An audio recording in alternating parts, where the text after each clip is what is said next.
Welcome back, season 2 of Unplugged.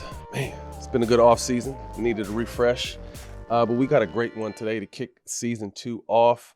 Obviously, with the NBA season right around the corner, we will touch on that this show. But first, we are joined by New York Times bestseller Jeff Pearlman and Davonn Hodge. Now, you're probably asking who Davonn Hodge is, and once we start talking, you'll know exactly who he is.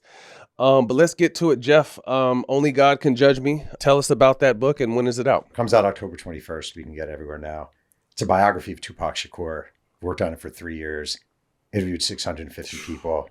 Dove deep. It's kind of the book I always dreamed of writing. Mm-hmm. I've been a sports writer my whole life. It's my first non-sports book. Mm-hmm. And that's what led me to Davonn, mm-hmm. which is this incredible journey I went on. Mm-hmm. And he was probably the most incredible part of it. Well, speak to us, because again, I want the world to know who he is, and once he starts telling you who he is, you'll understand why. Okay, so basically, you're obviously a Tupac diehard. Mm-hmm. Brenda's Got a Baby, to me, is a really important song in the Tupac catalog. It kind of sent him on his way after Same Song with Digital mm-hmm. Underground. And he was filming Juice back, his first movie. And one day he gets an article. He reads the Daily News because he got the newspaper every day. Give me the year. This is 90. This is 90. Okay. And he's reading the New York Daily News because his mother, Afeni, raised him reading the mm-hmm. newspaper every single day. Mm-hmm. So PA brings in the newspaper. And there's an article, Cries in the Dark. And he reads it. And it's about a 12-year-old girl in the Noble Drew Ali public housing in Brooklyn who was raped by a cousin, gave birth to the baby on the floor, wrapped the baby up in an Odd Job plastic bag, threw the baby down a trash heap. It was disposal day. So it was the day the incinerator was going to go off. A guy downstairs hears a baby crying and saves a baby. They take the baby to the hospital, and they later take the mother to the hospital. And Tupac reads this article about this, and he says to Omar Epps, holy shit, his co-star, holy shit, goes into his trailer. He says, leave me alone for a little bit. Comes back out, truly, on a piece of paper. Wrote it then. Brenda's Got a Baby. Brenda's Barely Got a Brain. A Damn Shame. The Girl Can Hardly Spell Her Name. Is inspired by it. I work with a great genealogist named Michelle Sully, who I actually graduated high school with, weirdly. And I said to her, it would be amazing if we could find the baby who inspired this song. And she's like, give me a few days. And she gives me, one day, she's like, I think I found him. And she sends me a phone number. And you can't just call people anymore because nobody answers their phone. Right. Like, if I just called, there's no way he's answering. Right. So I sent him the most disturbingly clumsy text ever, which is basically, hey, my name's Jeff Pearlman. I'm writing a book about Tupac. By any chance, is this you? And I sent the article attached to a text. But at this time, he has no idea this is him. No, a little bit. Okay. A little bit. So this is 91. 91, excuse me. 91, not 91. 91. Thank you. 91. Yeah, you would know. Actually, absolutely. 91. That's a good point. So I send him a text, and he writes back, and he basically says, give me a call tomorrow. And a couple weeks later, not even a couple weeks, maybe a week later, I'm in Las Vegas sitting with Davonn. And he is the baby from the article that inspired the song, Brenda's Got a Baby. And that is how I lead off the book, is with this story. Davonn. And he's one of the best people you will ever meet. And wow. I mean, I felt his energy when he came in, when he said, I wanted to smoke with you. Like, we're going to do that after. But tell me, I mean, obviously you were telling me a little bit about the journey when we were down there, because I'm a huge Tupac fan. And obviously that was one of his biggest and early songs that, to Jeff's point, kind of, steered his career. How did you learn that you were the baby from Brenda? Man, who would have thought, a $99 ancestry DNA test would literally unlock, a whole Tupac, revelation of a song that was one of his first hits. And I found out a little bit before Jeff. As soon as I did the ancestry test, I reached out to the closest family members is on there. When you do an ancestry test, you never know what's going to pop up. Right. I wasn't really doing it for the family side. It was more of the diaspora side, where you're from, your ways, origins. Why I do this or you do that. After, I had lost my parents literally a year before that. My mom and dad died 10 months apart. And, when things like that happen, you kind of you in discovery mode. You're trying to reinvent yourself and find your way. And that led me into this. And as soon as I called one of the people that was within the close range of my family member, she knew exactly who I was and put me on the phone with about 10 different people that's sharing the stories. All in Brooklyn, right?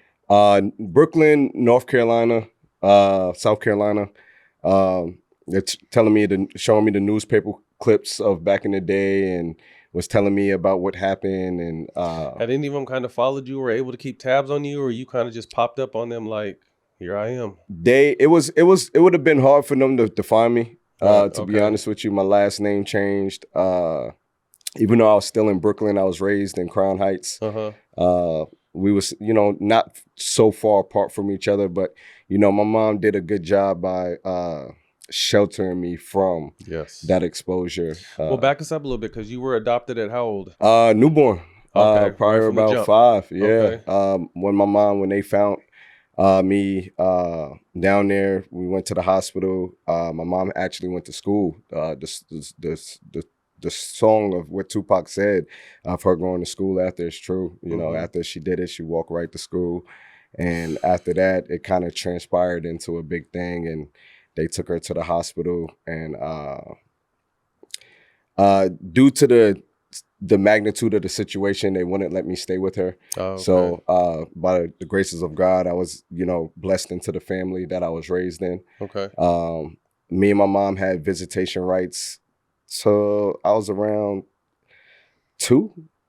I was probably in first, second grade. Is your birth mom's name Brenda? No. Okay. What's her? Could we say her real name, or would you rather? Okay. I just want to make sure. I want to make sure you're talking about birth mom and then adoptive mom and dad as well, right? So I'll refer to Brenda as Brenda. Okay. Gotcha. I don't want to. She doesn't want to be on this, and Completely I respect her I respect her wishes. Yeah.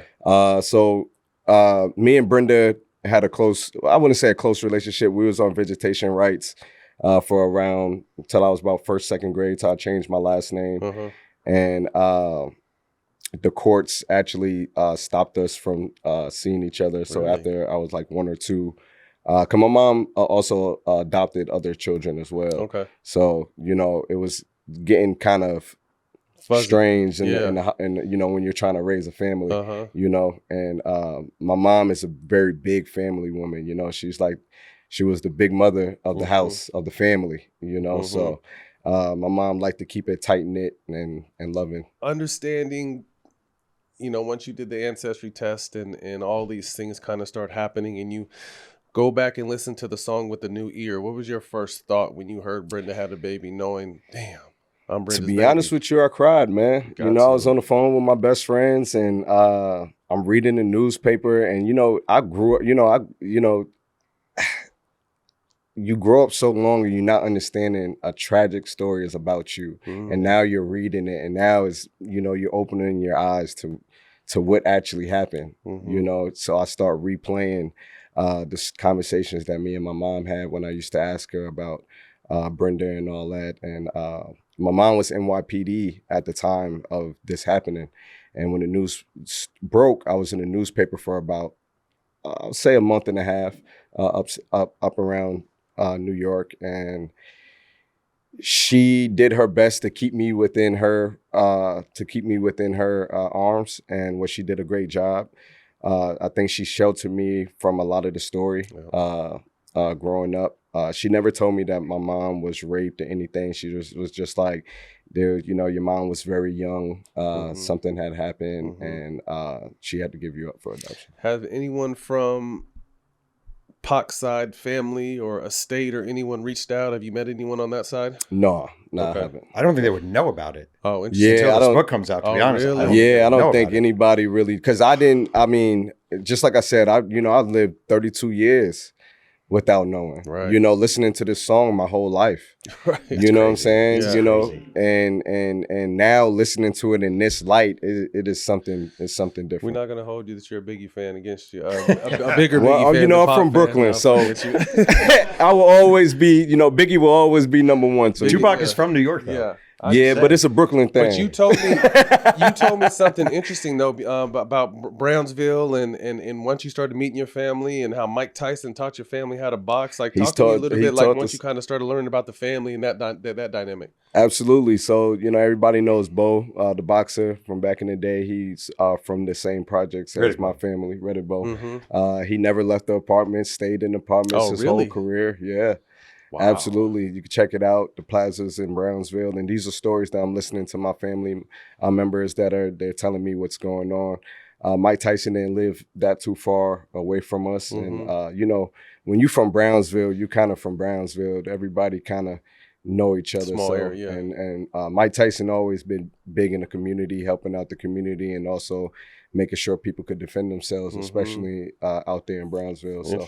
Interesting. Wait, can I bring up one thing that is... Please. Crazy, even crazier than the story you just heard? I meet him. And then we're like, we need to find the mom. Yeah. We should find the mom. Yeah. And this genealogist, Michelle Sully, who's a wizard, writes me back a few days later. She's like, I think I found the mom. She calls the mother. We'll call her Brenda. She calls the mom. And she goes, hey, I'm working with this writer, Jeff Pearlman, basically, blah, blah, blah. Do you know where my son is? Do you know where my son is? She's screaming and crying on the phone. Do you know where my son is? I've been looking for my son for 20-something years. Do you know where he is? This is the craziest part. This is the craziest part of all. I swear. She goes, I live in New Jersey, but I'm away from home right now at a Red Hot Chili Peppers concert. Michelle says, well, where's the concert? She says, Las Vegas. No. They meet that night. Yeah. Yeah. Right at Caesar's Palace. Right in. Talk to us about that. Michelle, Michelle's a great lady, man. She's a wizard. She's a wizard. She's a wizard. She knows her stuff. I tell you that. Prior to all this, I was also trying to find her myself. But she's a very hard person. If she don't want to be seen or found, she ain't gonna be seen or found. Right. She called me. She was like, "Hey, I got your mom on the other line." I said, "Excuse me?" She was like, "You're not about to believe this." And I was like, "What's going on?" She was like, "She's in Vegas." I said, "What?" So 2 seconds later, she puts me on the phone. Brenda's crying hysterically. We exchanged contacts and I hopped in the shower, got dressed. I live about 20 minutes away from Caesar's Palace, and we met right in the lobby. Y'all look alike? Yes, which is crazy. Looking at somebody that resembles you, is crazy. She has a big Davonn. She has my name tatted on her shoulders. A long time ago, she had it since she was 15, 16. Wow.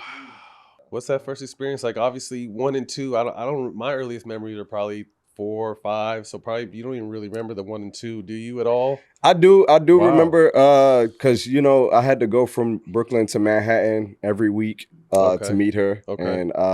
And some of the. I remember she used to bring these 2 little kids that we know each other, but it's funny how we used to talk, how we used to play around with each other back when we used to meet up, and now they're the same age as me. And so reuniting with her in Vegas after possibly 30 years almost. Yeah. What was that like? It was good. It was, it's as anybody could expect it. It's not all, sunshines and rainbows. Right. We're human.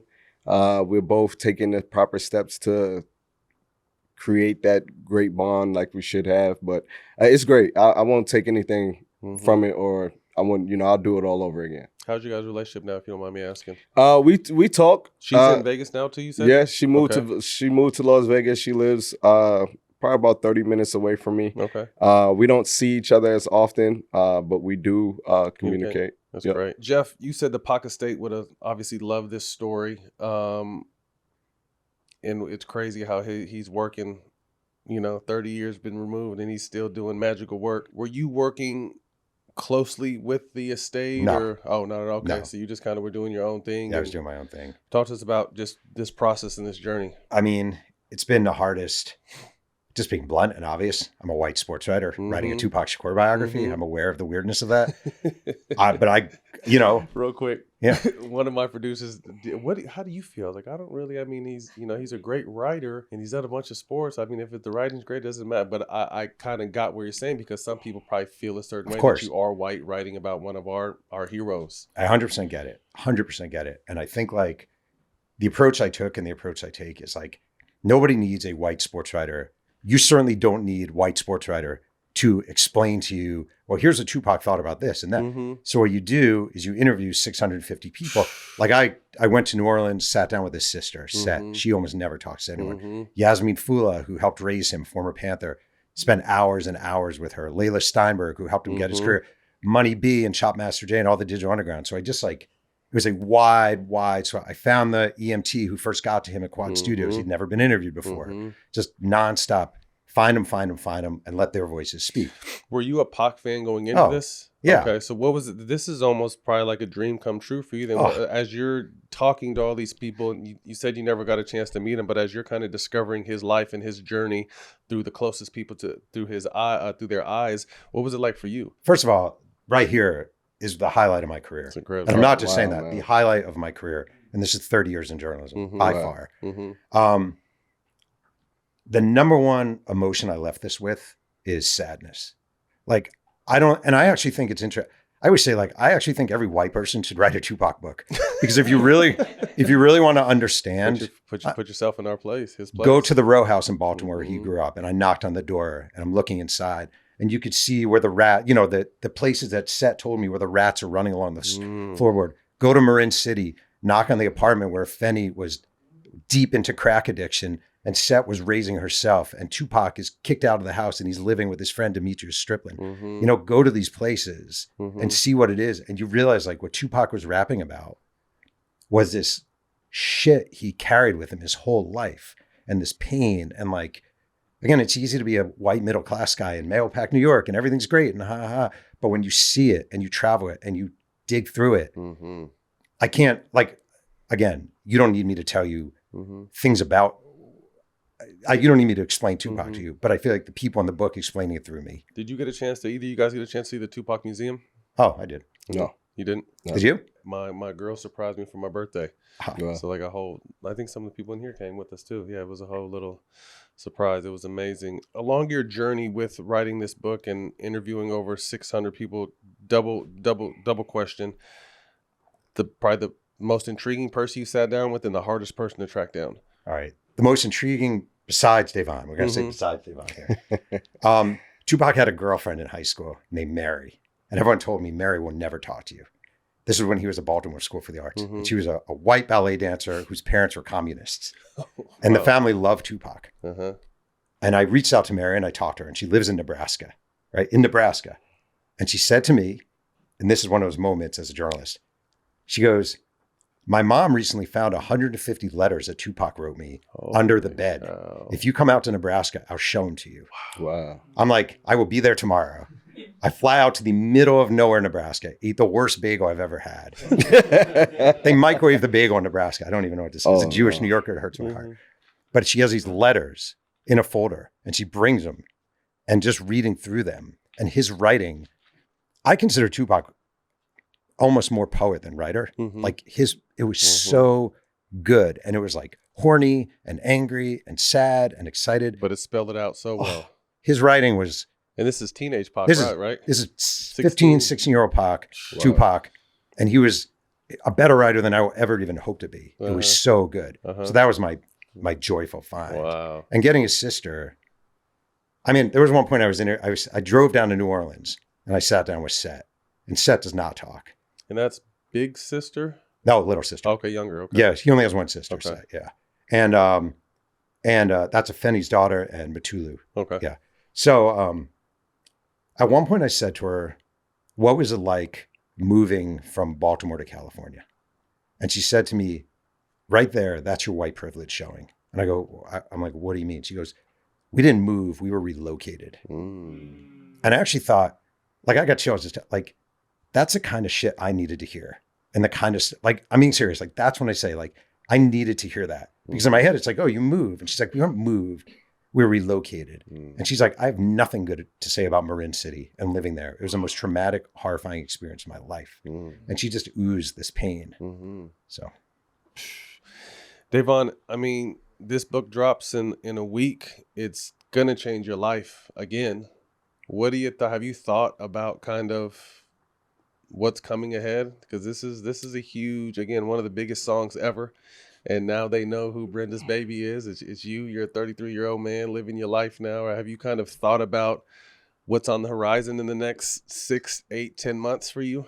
No, to be honest with you, I haven't. I'm still fascinated by the artistry of pop. I mean, somebody that could literally sit there and read a newspaper and put human value to it, you know, and paint a picture that nobody would, you know, nowadays a lot of people can't, you know, read a book like that and spit out this poetry. What Jeff is saying, I mean, beautiful writer and just a beautiful visionary. I'm still teething off the listening of the song, you know, and still breaking down the different dialects and stuff that he says in the songs that now I'm listening to the real stories, you know, mapping that out. I haven't thought about what this could do or what this will do. You know, I'm an average guy from Las Vegas, you know, that now lives in Las Vegas. And, you know, I'm excited to see what the journey brings. Man, he was thrilled to come here. And man, I am too, excited. But he was like, this is, you know. Like, I said, Matt Barnes and Steven. What? He was like, I said, you talking about, he said, do you know all the smokes? I said, do I not know all the smokes?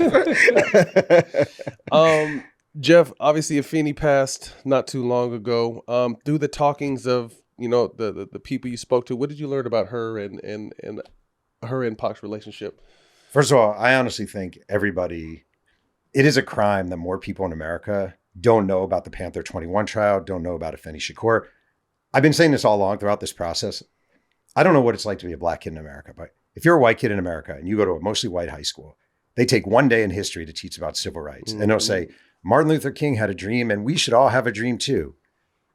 Next, now we're moving on. You know, like it's the biggest garbage. And like her role with the Panthers, she was 21 years old, pregnant with Tupac, on trial, facing a lifetime in prison. Representing herself, right? She turned down a court-appointed attorney to represent herself. She's going back and forth to jail every day, malnourished, being treated like shit by the guards, and she wins. And to me, she is a historic figure who not enough. There's a movie to be made about Afeni Shakur. And I would say her relationship with Tupac was complicated. She was his hero. He would brag to everyone. My mom was a Black Panther. My mom, Panther 21, my mom. And at the same time, she was a crack addict who was unavailable and really struggled. And I think Dear Mama obviously is one of his 2 or 3 most famous songs. But as Yasmin Fula said to me, it's a little bit aspirational.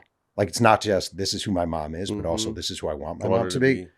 So I think that kind of is it. Yeah. I mean, you wrote award-winning sports pieces, you know, Bo Jackson, Walter Payton, a handful of the bad boys. Like, what drew you to Tupac? I just think he's a culturally uber significant artist who never had, like, there are great biographies about John F. Kennedy and MLK and Marilyn Monroe and a million different, but I never felt there was the definitive understand this guy's life in full. And also I wanted to take the journey. Like I wanted to understand Tupac's life. So 3 years and 600 interviews later, we're here. Yeah. The book exists. I'm excited to jump on this. It is definitely the best Tupac book ever written by a Jewish sportswriter. Guaranteed. Is it the only one? That I know of, yeah. Right. I'm definitely looking forward to it. I'll say one thing. Jeff is definitely a genuine reporter. He, you know, in the old school movies, you watch the reporters, the one that makes the phone calls, the one that doesn't try to, you know, get you by any means. They actually genuinely, passionately want to understand. Jeff is one of those people. And when I sat down and, you know, the first question that came up, you know, what is a white guy writing a book about Tupac, and you're telling me something that, you know, yeah, my family's now telling me, but I'm still like in shock.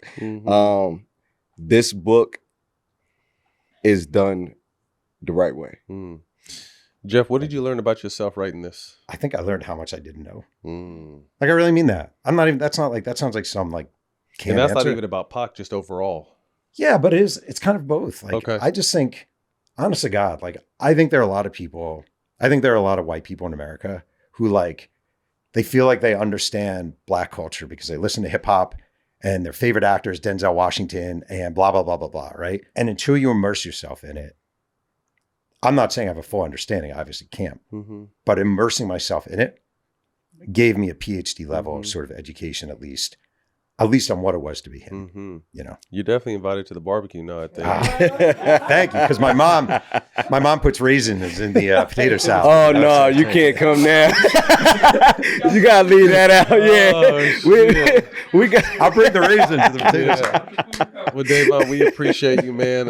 Your journey's incredible. We're definitely going to continue to check on you and have you back out and have you come do some stuff with us, man. But it was an absolute pleasure to meet you, Jeff. If you guys want to check me out, I'm on Instagram, TikTok. My name, Davonn Hodge, DAVONNHODGE. Brand new to TikTok.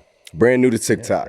Brand new to TikTok and Instagram. Get ready, man. Because I think obviously once this story really hits like it's supposed to, it's going to be a whirlwind. And man, and you know, I asked you how, I briefly shared with you. I just found out I had an older brother after 42 years, and like although there's love, like we just miss so much time. We kind of check in from here to there, and I asked you like, how do you deal with all this? And if you don't mind sharing, tell me what you told me. Smoking and working out. That's it. You know, that's life. Taking it one step at a time, not rushing into anything, just letting it naturally occur.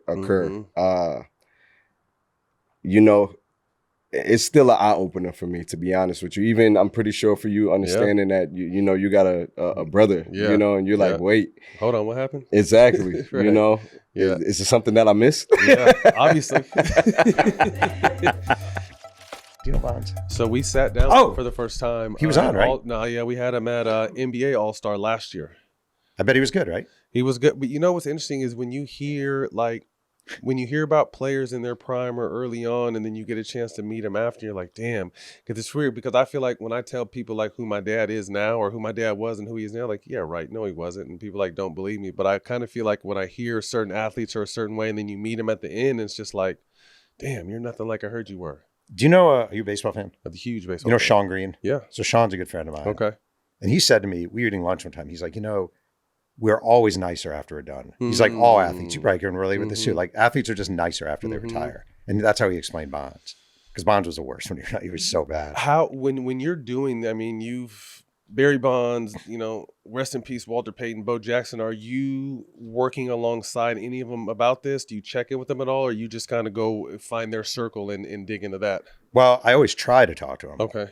So like I did a book about the 86 Mets. I interviewed most of those guys. I did the Showtime Lakers that became Winning Time. That was amazing. I want to talk about that, but keep that thought. But go back to kind of how you. Yeah. So, well, so I try to. And Bonds is one of the weirdest experiences of my life. So actually, Bonds and Brett Favre are tied for weirdest. All right. Bonds, he was always tough. I was a baseball writer for Sports Illustrated as I was working on that book. And Bonds was a standoffish. You tiptoe up to his locker. You know, I'm sure he played with guys like that who people are just like. So I finally, at the end, I have all my research done. And I walk up to Barry Bonds' locker. And I'm like, hey, Barry, I'm Jeff Pearlman. I'm the guy working on this book. What year is this around? This is 04-ish. Okay. So he's still active. He's with the Giants. 03 maybe. Hey, blah, blah, blah, blah. He goes, and I was shocked. He turns around. He goes, hey, man, it's all good. He shakes my hand. He goes, I'm not going to talk to you, but it's okay. Okay. He gets up and I go, and that's as nice as he could possibly be because he was tough. He gets up and he's starting to walk away and he goes, and I go, I even interviewed your Cub Scout den mother, Marlene Rossi, man. I talked to Marlene Rossi. And he goes, dude, I was never even in the Cub Scouts. And I literally have his Cub Scout photo. Of him in it? Of him in it. He's like, and that's how he did with us. He was just like, I think he enjoyed us having these nightmares with him. And I just want to say, Brett Favre, I talked to everyone in Favre's family, like everyone, mom, sister, brothers. And one day I called his sister, Brenda. I reached out to her on Facebook and I was like, hey, I'm working this Brett Favre book about your brother. She goes, well, if you come down to Mississippi, hit me up. I go down to Mississippi. I call her and she's like, why don't you just come to the house? My mom will be there. And Brett is not talking to me for the book. I'm like, well, this isn't going to go well. I go to the house. Mom Bonita, sister Brandy greet me. Mom goes, so is Brett talking to you? And I'm like, I don't think so. And I'm like waiting. She goes, all right, well, come on in. And 2 hours of interview. And then she sends me home with the scrapbooks. She literally says, just take the scrapbooks. You can send them back to me whenever. So I never talked to Brett Favre, but in my house, I had Brett Favre's scrapbooks. Wow. So you just never know. Super weird. Showtime Lakers obviously turned into Winning Time. And I really liked, why did I only get one season? 2 seasons. 2 seasons. Excuse me. Why'd that only get 2 seasons? So, as far as I understand, it was as expensive to make as Game of Thrones, but didn't have Game of Thrones ratings. It was it had good ratings, but not amazing ratings. Put my kids through college. Like, it was a very great experience for me. I had cameos in it. But and someone also said that it came at a weird time with the strike and right after COVID and everything, so that may have played a little. It was insanely expensive at a time when HBO was cutting back. It cut my heart out that the season ends with the Boston Celtics winning. Like, that's how it ended. Yeah. The Celtics win. And I'm like, what the Yeah. What was that like, though? I mean, you had a lot of great actors in it. Oh, yeah. I mean, that was dope. Probably the biggest career throw of my life was they had a premiere party. I'm just a writer. Like, I'm just a schlub writer, you know? And they had a premiere party at a movie theater, an old movie theater in LA. I forgot which one. And my wife was out of town, but my kids were with me. And they call and they're like, we're going to send a car for you. And I tell my kids, like, they're going to send a car? We get off. There's a red carpet. Mr. Pearlman, we want you to walk down the red carpet. Dad, they want you to walk down the red carpet. And it's this whole thing. And all the stars are like, hey, Jeff, blah, blah, blah. And there was a moment when Adam McKay is on the stage, the creator of it all. And my kids are sitting next to me. And all these actors are around me and all these people. And he goes, Jeff Pearlman, stand up. And I stand up. And he goes, Jeff Pearlman is one of the great sports writers of all time. And none of this would have happened without him. Almost none of that is true. I do not consider myself one of the great Americans. But like, my kids sitting next to me as that happened is maybe the greatest moment of my life. I love that. You got to do Shaq, Kobe, and Phil. Yeah. Talk to us about that. I mean, you know Shaq. I know both. Yeah. I know I know all three. I would say, all right, first of all, Shaq was awesome. I didn't get to Kobe would not talk. Shaq was amazing. And I would say, like, the book came out after Kobe died. It was done before Kobe died. Came out after Kobe died. And the book is not incredibly kind to Kobe. And I remember sitting with Shaq. And one thing I said to Shaq was, this is before Kobe died. I said, one thing that always seemed weird to me is, like, you always had nicknames for yourself, right? Big Aristotle, Shaq Diesel, Superman. But it was always like with like a wink. Like, Shaq always seemed like he was in on the joke of it all. Yep. And Kobe nicknamed himself Black Mamba and actually thought of himself as, like, literally the Black Mamba. Oh, he gave himself that nickname? Yeah. I didn't know that. And Shaq goes to me in the deep voice. He goes, bro, now you know what I was dealing with. And then I went to Montana to see Phil Jackson. And the only reason Phil talked to me is because Jeannie put in a word for me. And I show up and we meet at a cafe. And I go, man, thank you so much. And did he have sandals on? He did have sandals on. Holy cow, he did have sandals on. Yeah, that's all he wears. Yeah. He goes, I'm not doing this for you. I'm doing this for Jeannie. And I'm like, fuck, this isn't going to be good. I thought I'd get an hour. He's like, why don't we take a tour around the lake? He drives me around the lake for 3 hours. Let's stop for lunch here.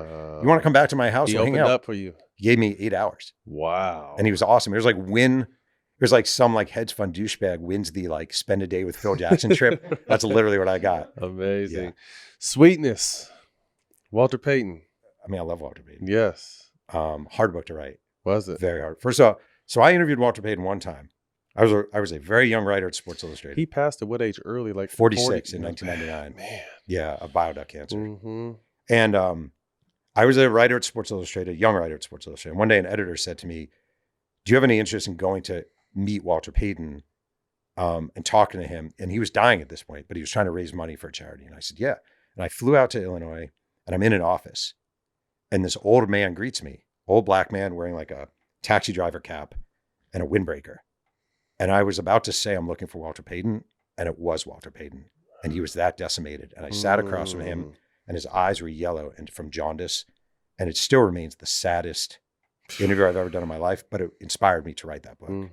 And crazy life. Yeah, fascinating life. And you did Bo Jackson too, right? Yeah. Well, he's my hero. Have you met Bo Jackson? No, I've never got a chance to. I remember him from Superstar? What was the cartoon? He was a Superstar. Oh, with Gretzky, Michael Jordan. MJ, yeah. None of them voiced themselves in that cartoon. He's a tough guy, Bo Jackson. Is he? He's a prickly guy. And he ran a 4.1340. He's incredible. He's the greatest athlete of all time, in my opinion. I don't even think there's a question about it. Runs a 4.1340 at college. Signs with the Raiders. Tom Flores is a coach with the Raiders. Asked Bo Jackson to run a 40 on grass. Does it in a 4.19. They don't believe it's accurate. They remeasure it, and he runs a 4.17. Oof. Which is, think about Tyreek Hill doesn't run a 230. He was 220 at that point. Oh man, he could have been one of the greatest football players of all time. Oh. The funny thing is, I'll tell you one thing interesting. He, you probably remember this from being a kid. He led off the All-Star game in '87 with a home run. Okay, crazy story about this. He leads off the game with a home run. Nike is planning this enormous rollout of Bowe nose for the All-Star game. And the stadium was papered with Bowe nose. And they're going to have this commercial air, I think 2 innings after he leads off. But they have no idea how this is going to go. So all the Nike executives are sitting together at Mickey Mantle's restaurant in New York City watching the game. Bo Jackson leads off with a home run. Not just a home run, like perfect home run, dead center field. Yep. The guy runs on the black. He finds the ball. He holds it up. Bo Jackson, he looks like a god running around the bases. And the Nike executives are screaming and cheering in Mickey Mantle's restaurant. Everyone's like, what the fuck is wrong with these people? And they're just going crazy. And that was the most serendipitous advertising moment ever. I want to say Wade Boggs batted second. I literally remember that All-Star game. And what did Wade Boggs do? He had a home run. He sure did. Back to back. Tony La Russa came up to them. He was the manager. He comes up to them the day before the game because Boggs would usually lead off in that sense. And he goes, wait, I'm going to have Bowe lead off just for the effect. And it's this iconic. Who was pitching? Do you remember? I don't remember. It was Rick Rushall. He was 40 years old and built like a beanbag. And he threw this like was soft. So with the Giants? Yeah. It was 87? Yeah. Oh, you're a baseball guy. I was 7 years old. Yeah. Wow. Yeah. You remember it. But I remember the back-to-back because we went outside and played baseball after. And Vince Scully and Ronald Reagan were in the booth calling it. Ronald Reagan? Yeah. Holy shit. Yeah. Tell us about your YouTube page. So I have a thing called Pressbox Chronicles. It's a show. I do it every week. It's just a dive back into obscure, random, like sports topics of the past. I didn't think anyone would care. Somehow people are watching. They do. I know. I don't even know. What is it? Is it sports? Is it just people like sports stories, would you say? Being serious. I mean, I just think from we've interviewed everyone under the sun, and one of my favorite interviews is Jim Gray. And I think because you guys have been entrenched in it for so long, and you have the good, the bad, the in-between, you just have so much information that just hearing you speak is like, oh shit. Like you feel like you learned something. So that's probably why people are interested. Well, if you think about it, we're like paid not just to be there, but to record it and observe it. So I would probably remember some of your games better than you would, because I literally am keeping it and notating it. So yeah. So it's been cool. It's been great. Yeah. Real quick before we get out of here, Pac, you interviewed the EMT at the Quad City shooting, and they said Pac shot himself. Was he trying to pull his gun out? I was guessing. So basically, nobody had interviewed this guy ever, literally. I called him and he's like, it's weird you're calling me. Nobody's ever called me. And I've always had this thing in my head.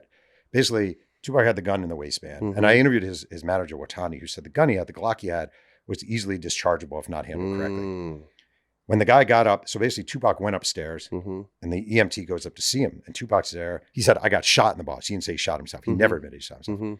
And the EMT remembered that there was no entrance there's no entrance tear through the jeans or through the underwear. But it was underneath his waistband. So he had it in his waistband, went in the ball, then embedded in his leg. So he was getting shot at, trying to pull the gun out, and accidentally shot himself. Correct. Wow. He also was shot once in the head and it crowned his head. How many times did he get shot? 3. Three times? 3, and 1 in the hand. The other thing I'll tell you that was crazy, Tupac's mom is from Lumberton, North Carolina. And I went there because I wanted to see where she was from. And she bought a house years later, like maybe 2010-ish, in Lumberton, her hometown. And she built a house on this property. And I found the guy who takes care of it. And he said, the estate owns it now. Nobody's ever bought this house. Do you want to take a tour of the house? Now, if you're working on a Tupac book and someone says, do you want to take a tour of Afeni Shakur's house? You always say yes. Right. He goes, do you want to see where Tupac's grave is? I'm literally, I don't even know what that means because his ashes, Malibu. He goes, nah, she buried some of his ashes here. I'm like, what? He's like, come with me. Literally on an abandoned lot in Lumberton, North Carolina is Tupac Shakur's grave. Wow. There's a tombstone, a thing over it. I don't know what you call that. And there it is. So I was literally standing above a grave. Because I want to say one of the Hughes brothers told us the story about how some of it was let go in Malibu. Correct. In the ocean. Yeah. And so that wasn't all of it, though. That was just some of the ashes. And also some of the outlaws have said they smoked his ashes, but nobody believes that. Also, would you really want to? Is that really? I don't know. Smoking the homie. Would you smoke ashes? Would you smoke some of his ashes? I probably wouldn't. To be honest with you. That's what these YNs are talking about, but I'm cool. I'm a little too old for that. I'm going to put in my will, Matt Barnes, smoke my ashes, please. What's your message to young authors writing these type of books, from athletes to historical figures, what is your one message to them? Call everybody. Call absolutely everybody. Like if I were doing a book about you, right? Let's say I was writing Matt Barnes' biography. There are obvious teammates to talk to, but every ball boy was there. Every team official was there. The Laker girls were there when you were with the Lakers. You know, like everyone. And you just this is why I always say, I'm being serious about this. You may not remember the guy who was in training camp with you, who played basketball at Old Dominion, and he was in camp for 3 weeks. You may not remember that guy, but he's going to remember being in camp because that was the greatest moment of his life. Absolutely. So he's going to have memories that you wouldn't have. So that's it. Man, Jeff, we appreciate you. Only God Can Judge Me. Many Lives of Tupac comes out October 21st. You can pre-order it now. Jeff, it was an honor, man. Yeah. Thank you for coming out. I appreciate it. Jeff Pearlman. Today's episode is brought to you by DraftKings. DraftKings, the crown is yours. Time for tip-off, time for a line. Whether you're catching the game from a couch or calling shots at the stadium, bring the taste of the beach to every play with Corona. Because there's nothing better than enjoying the basketball season with the Corona in your hand. So when it's time for tip-off, grab the beer that brings the beach to you. Corona, La Playa awaits. The NBA season starts next week, and the producers came up with 5 big topics heading into this season. Obviously, it wouldn't be right if we didn't start with LeBron. First off, it was announced recently that he has a sciatica issue, and he will be out the first 4 weeks of the season. This is year 23. King James will be 41 in December. And I think the question everyone is asking, is this the last season? Very interesting. I think LeBron is going to want to go out on his own terms, but what's made him great, obviously, is his ability to stay healthy. And there's no running away from Father Time. All the greats have eventually broke down, and hopefully this is just a situation they can get under control. But will this be his last year? The Lakers kind of handed the keys to Luka this offseason while he got himself in shape. And now Bron will start the season on the sideline. I don't know if it'll be his last season. I think it's safer to say that it's most likely his last season with the Lakers. I don't know if it's his last season in basketball. Obviously, he has Bryce over at Arizona, and I would think that he probably wanted to play with him as well. So we'll see if that comes to fruition. Last year with Luka, the Lakers are 18-10. Luka averaged 34, almost 35 a game, 8-8. 50 wins last year for JJ in his first season. It's going to be interesting to see. This is a very young Western Conference. We all know that. Year 23 for Bron. So, hopefully he gets healthy and we can see what the Lakers can do. I think they're more of a bottom of the playoffs / play-in. I think they're around the 6, 7, 8 range. And that's no knock on them. I just think it's more of a tribute of how strong the Western Conference is and how young and youthful the Western Conference is. So will it be LeBron's last year?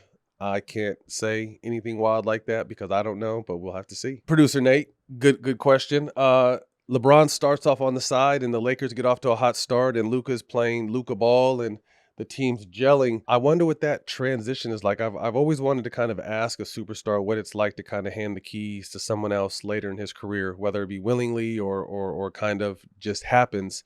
That's what they wanted to do with AD. It didn't really happen, but I feel like with Luka, this is something that can happen. So it'll be interesting to see if Lakers experience some success out the gate and have great chemistry without Bron, how that will affect his mental and how it'll affect him when he comes back to the team.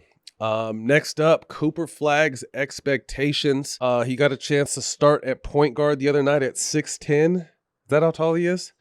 6'9", 6'10". And I've been a huge fan of Cooper Flagg since we've been talking about him. I got a chance to see him play in AAU, and to me, the one thing that impressed me the most about him and AJ DeBansa, who's at BYU, will most likely be a top 2 pick next year, is his motor. And I think, obviously, being so young, there's a lot of game to work on, but I think on the defensive end, I think he's going to be an all-NBA defensive performer. On the offensive end, I think his game is definitely coming along, and if you could put a kid 6'9", 6'10" at the point and him being able to distribute the ball and run a team, that is going to be scary. I don't know what made God bless Patrick DeMont in that ownership after the bullshit they pulled with Luka, but somehow them NBA lottery balls work their magic again to be able to have one of the craziest trades in NBA history and get rid of a franchise player like Luka, and then get the number 1 pick in the lottery and be able to grab a Cooper Flagg. The Lord is definitely watching over that Mavericks ownership. Their whole job is just not to fuck it up. Kyrie's timetable to return somewhere January, February, possibly March. He's recovering from a torn ACL. Anthony Davis, he is going to be the key to this team. He only played 9 games last year. He was at 20-10-4. He's coming back with the cream look now, right? He's wearing goggles. He announced he's wearing goggles the rest of his career. Anthony Davis, Alcindor. So we'll see how he looks this season. But I really like this team. I thought initially, obviously trading Luka is crazy, but I felt like the Dallas was the most ready to capitalize on that trade. Obviously, they were injury ridden, but if they can come back healthy this year with, the Cooper Flaggs, Klay Thompson, he had a hot boy summer. PJ Washington, Derek Lively, the guy, I'm a big fan of Jason Kidd. So I really like Dallas to be a top 3 team in the Western Conference this year. If Anthony Davis can stay on the court. So this is the team to watch out for. Cooper Flagg, I think the sky's the limit for him. Look for him to be an all-star. I'd probably say within the first 3 years, definitely NBA all-defense in the same amount of time, and really excited to see how talented and where this kid can take it. Another storyline, can the Warriors be favorites in a stacked Western Conference? They can definitely not be favorites, but I definitely think they're still in the mix. The one thing about the Warriors I feel like is they just have a lot of miles on their body, particularly their core guys and Steph and Draymond. Steph is entering year 17. Draymond is entering year 14. Jimmy Butler's entering year 15. The West is a very young conference with the OKCs, with Houston, obviously adding KD, but it's still a very young team. The Minnesotas, I think Denver had a really good year. Is Kawhi going to be healthy enough to contribute this year? But Golden State was 22-5 with both Jimmy and Steph on the court. They won 18 out of 19 at one point.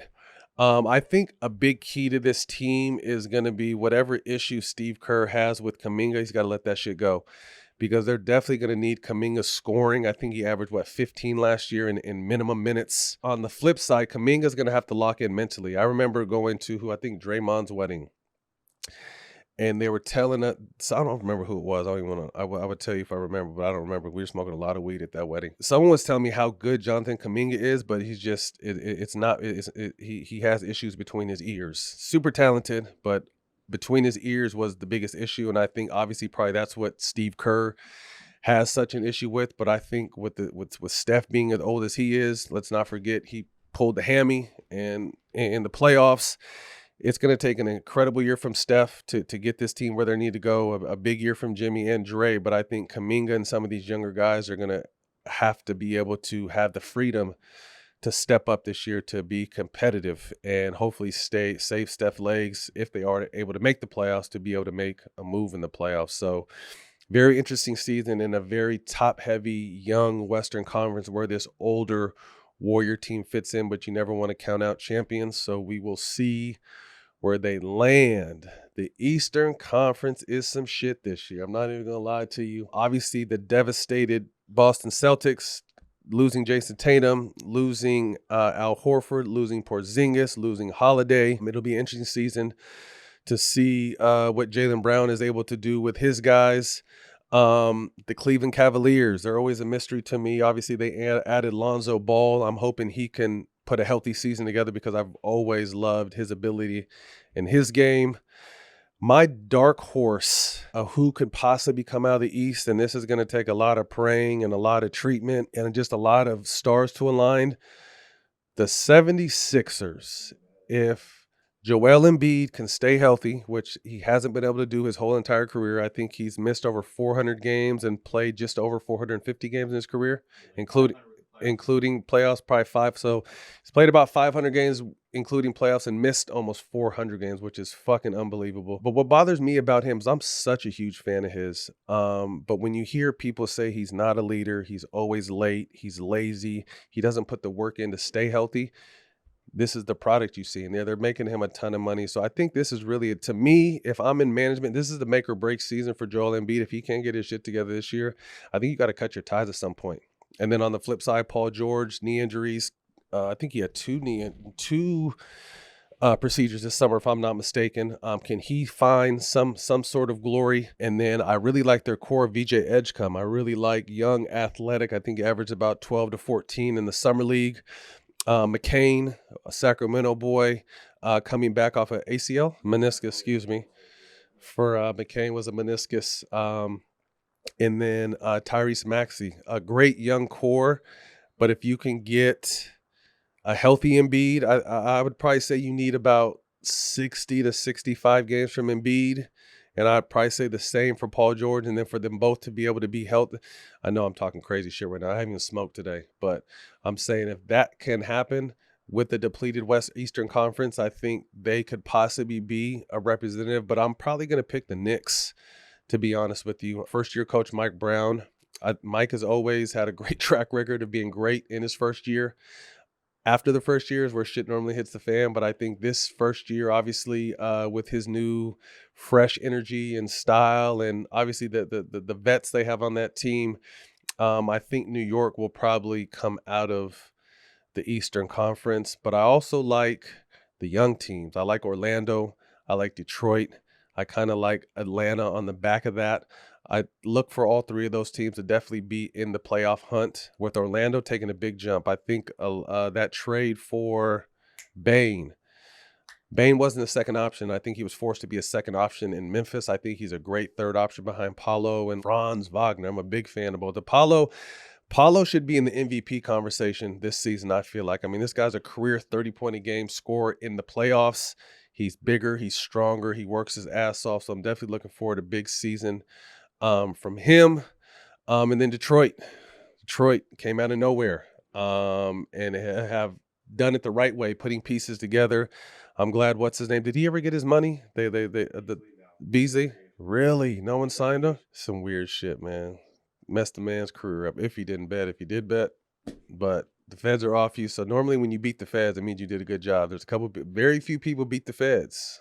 Very few people beat the feds. But again, to my point, Detroit, good young core, good young team. Interested to see what they do in a year that the Eastern Conference is down. So my pick to come out of the East this year, and I don't think I've ever been alive when I've been able to say this, or at least paid attention to basketball, but the Knicks will most likely come out of the Eastern Conference this year. So I'm excited for the city of New York and Jalen Brunson and those guys. Last but not least, will Russell Westbrook find a team? And right now, the Houston Rockets may be a suitor. Finding out that Van Fleet has a season-ending injury. Fred, get better, bro. Rest up. But again, injuries open doors. They do need a point guard now.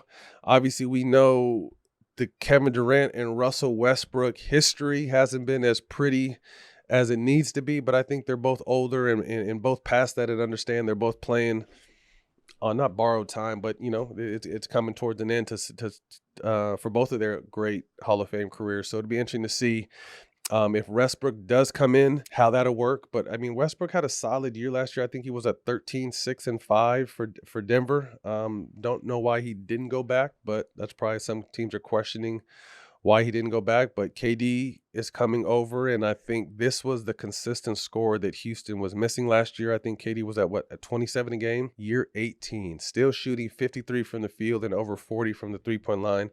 The most efficient score this game has ever seen. The Thompson twins over there. Jabari is over there.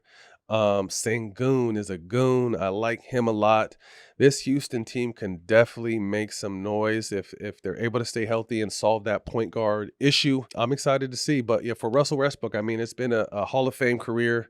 Obviously, towards the end, he's bounced around a little bit, but you always hear. Unfortunately, I think there's a tale of two stories when you hear a Russell Westbrook, because there's a story that the media paints, and then there's a story that teammates tell, and they're night and day. They couldn't be further from each other. You always hear he's such a dope dude and cool in the locker room and a super vet, but the media will paint him as the worst guy on the planet. So we'll see if Houston buys into that and if he's able to join them. If I'm a Russell Westbrook, if the NBA isn't NBA, and I think I'm done. I mean, I don't think he's hurting for money. I think he's still doing great off the court business-wise. I know for a fact he's doing great off the court business-wise, so I don't even really think it's about the money. I think it's still about the love and the passion and wanting to finish his career on his terms.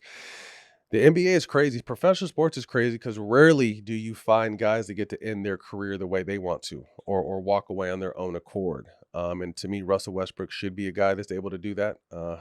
First bout Hall of Famer, MVP. When you think of leaving it all on the court, Russell Westbrook is one of the first guys that comes to mind. So we will see what happens with Russ. Best of luck. But regardless, I really like this Houston team in the West.